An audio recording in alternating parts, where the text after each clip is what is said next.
Hey guys, hey everyone, happy Sunday. Hope you guys had a good night and a terrific morning. So today is my 17th Kesimpta injection. Okay, so I'll be doing that right now. Since trying to catch the podcast on days that I do injection is kind of hard. I don't want to wait an extra 2 days because the podcast is in evening time and I need to inject early as possible. My doctor wants me to inject early in the day and not inject in the evening time and go to bed. And then if I have side effects, I won't know really what's going on. I'll be woke out of my sleep and and I agree. So anyhow, you always wash your hands prior to touching anything of your injection stuff, right? To keep it clean. And I take Allegra. My doctor has put on board taking Allegra and the Tylenol an hour or two prior to injecting to stop the side effects that I experienced the first time I injected. I had the full-blown flu symptoms, the fever, the chills, the nausea, the headache.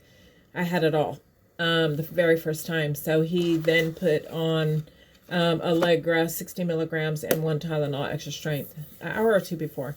And what I advise everyone to do is eat kind of a good meal about 2 hours before injecting. For me, that works better because sometimes I get really nauseated and then I can't eat, when I'm supposed to, a couple hours after injecting or dinner time, lunchtime, or whatever. Usually I try and inject by 1 o'clock because that lets me get up, take care of things for the day. So it's planned, so that works best for me. So I get out all my stuff. I get out a clean wash towel that I put down. I set my Kesimpta pin in the box on my towel. I have my alcohol preps. You guys don't have to buy these. They should offer you some when you do your delivery scheduling with the pharmacist. They usually ask me. So those come free also with your pin, your injecting pin. It comes like this in the box for those who are new to Kesimpta or thinking about Kesimpta or scheduled for Kesimpta. You always want to make sure right here in this black labeling that your expiration dates are current, that they have not expired. If you get a pin ever that's expired, do not use it. Call the pharmacist right away. Okay. And what I do is every month I switch out the box. Okay. I'll show you. This box comes, you guys probably know, or those who are starting Kesimpta or thinking about it, your sharp container, it's big, hefty duty one. It comes with your first injection. Okay, so make sure that they offer it to you. If not, make sure you ask. I always swap out these boxes, okay, every month, and I'll tell you why. This is going to go in the trash. Let's see how good my aim is. It sucks. But anyhow, so I switch out the box and I keep it for a reason being is and this has happened to me before, if you have side effects or something's not right with your injection or you don't feel good afterward and you have to contact that pharmacy for any reason, they're going to ask you for all the details here in that black box. Yeah. It has the expiration, the SECF number, and the SN number along with the barcode. Okay, so 20 milligram pre-injection, I swap it out and I keep it in the box with the sharps container every month just in case they need that info. I haven't thrown it away. I keep them every month, so I just swap out. Okay, you can keep this more detailed labeling. I don't. I have so many. It's been over a year, so I'm like, I'm toss mine. Now let's see how good I am the second time around. I still suck. But anyway, and the trash can isn't even far from me. It's literally maybe 3-4 steps. But anyhow, So, what I will do now is clean my injection site area, which I use my abdominal area, abdomen area. I'll wipe that up now, so give it time to dry. You never want to inject when your skin area is wet from the alcohol pad, okay? And it dries within 30 seconds. So always remember, sometimes I clean it twice, or the whole area, because I may not want to use just that specific one that I'm cleaning. When I get to looking and scoping things out, I may move the area, and without it holding me up, I'll just go ahead and clean the whole areas of where I do use. And that's from left to right, all the way around in front of my belly button. And don't forget, guys, you have to inject 2 inches away from your belly button, never in a tattoo, never in scarring, never in a stretch mark. And if you have a rash or some irritated skin, never inject into those areas. You want it to be clean and stable, okay, for your injection. This is how the pin comes. It is factory sealed. Once you break this seal, guys, you have to use this injection within 5 minutes. My hair is crazy today. Yeah, Sunday, I'm home injecting. I don't have to look cute, right? So, yes, but once you break this seal, you have to inject within 5 minutes. Okay, so I'm going to save that. I'm not going to remove that just yet. Once I get done running my mouth, then, you know, I'll then do it. So my area is cleaned. I'm going to fan it a little bit just to, you know, give it that last little help of drying.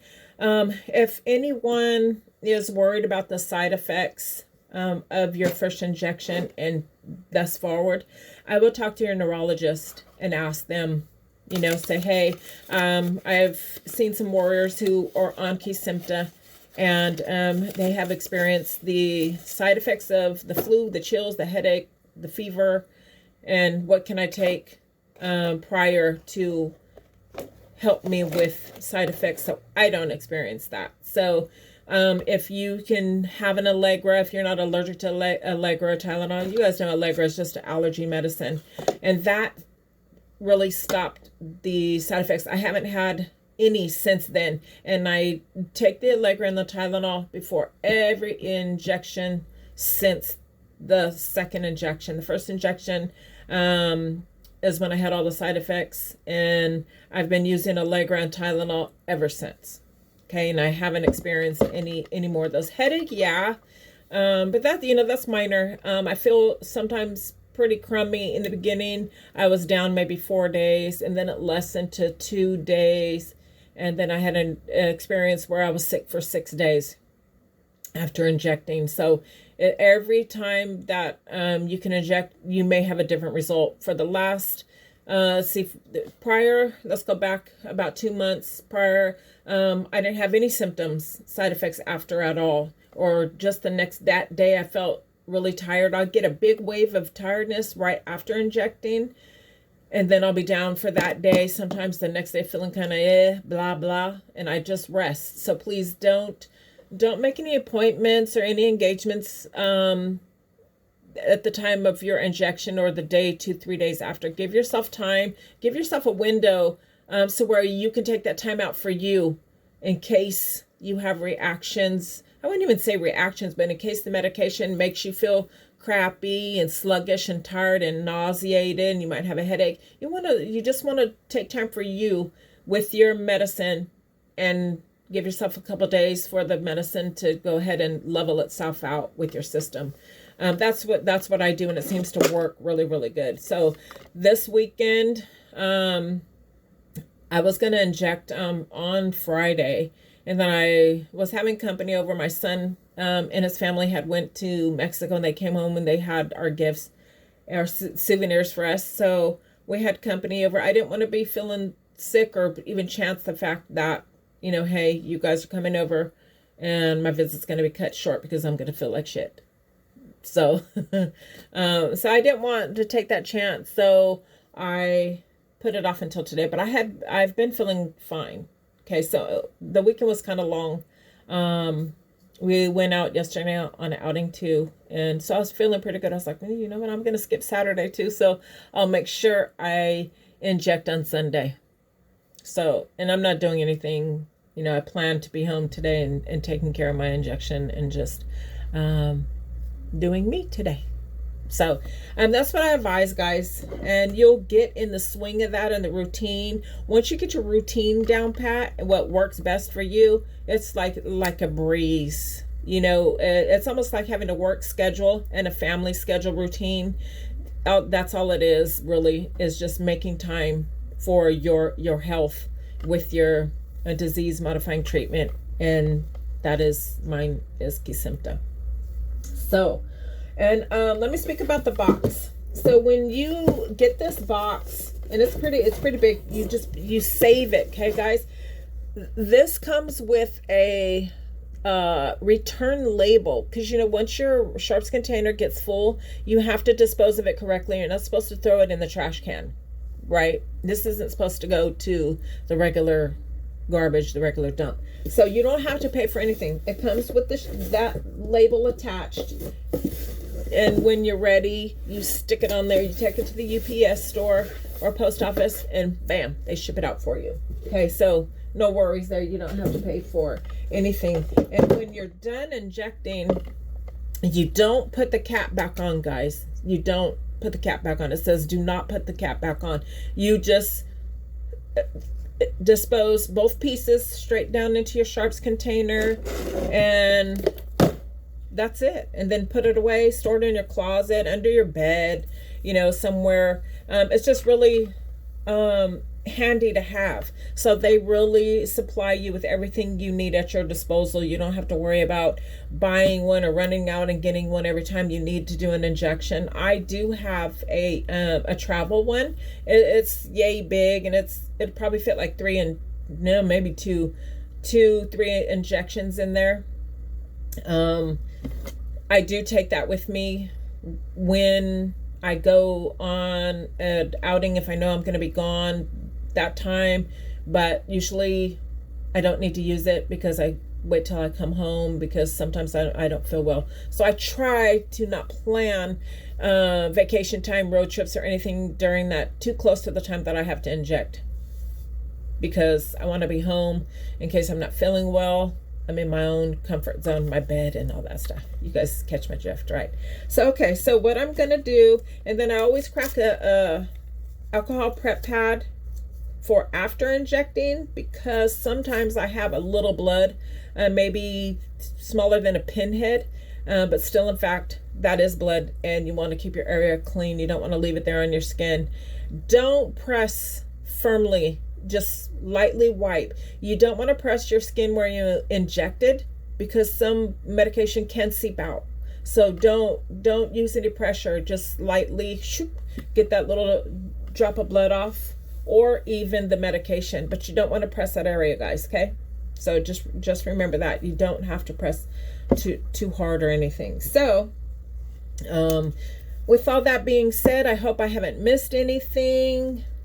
So, and of course, you guys know this medicine has to be refrigerated. It comes refrigerated, so you keep it refrigerated. Do not freeze it, and don't worry. I don't know if you guys could see, but there's a bubble in there. You don't have to worry about taking that out. That's a-okay. That's in there, and you don't do anything to remove that at all. With the pen, you will hear your first click of pressing down on your belly. That means that the medication is administering, and then a couple seconds later you'll hear another pop, and that is telling you that the medication is done, is completed, it's administering. Then you can remove it off your skin, whatever area that you are injecting in. What I find, because this is subcutaneous, that means it's injected under the skin. what I find, and this isn't my first injection medication that I've been on. I've been on this now over a year, but I was on Copaxone, which I was on 7 days a week for 3 years straight.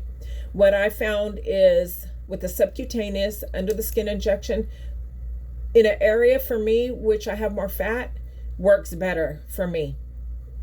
And if I used to do it in thinner areas, I would hit a vein, I would bleed, I would bruise, I'd get more side effects during the time that I've like hit a vein or I've bruised, something like that. So in fatty tissues, for me, my injection works the best. And I still look and make sure I'm not going in an area right into a vein.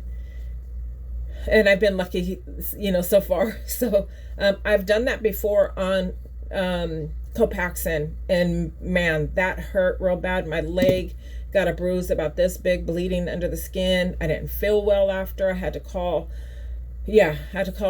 everybody. I had to call my medical team. I had to call my advocate person, and then they so it was a big funky mess. So steer clear of injecting into a vein and stuff like that. You want to be kind of careful.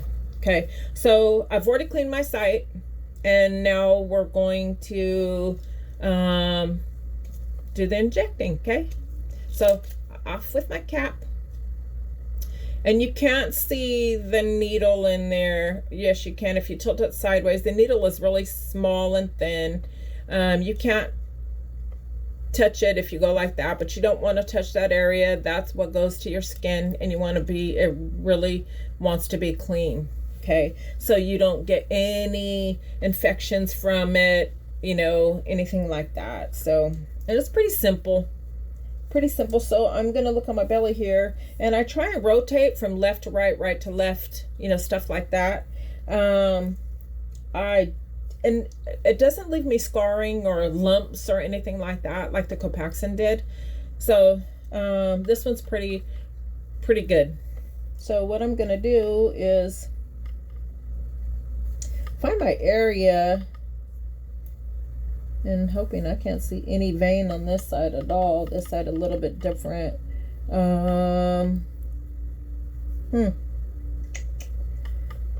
Okay, so long as I get 2 inches away from my belly button, not in no tattooing, not in any stretch marks. Okay, here we go with the click. I'm gonna stop talking first so you guys can hear it. First click, little sting. Oh, second click. I always hold it there a couple seconds, and then I remove it. Okay, right down in my sharps container, right along with the lid. Put this back in my box. Check my site, and I do have a little tiny blood, tiny. See that? That's tiny. Okay, so I just wipe that clean, a little bit more, and I want the alcohol to dry. We don't want to press on it. You could even use toilet paper. I've started some music in my ear.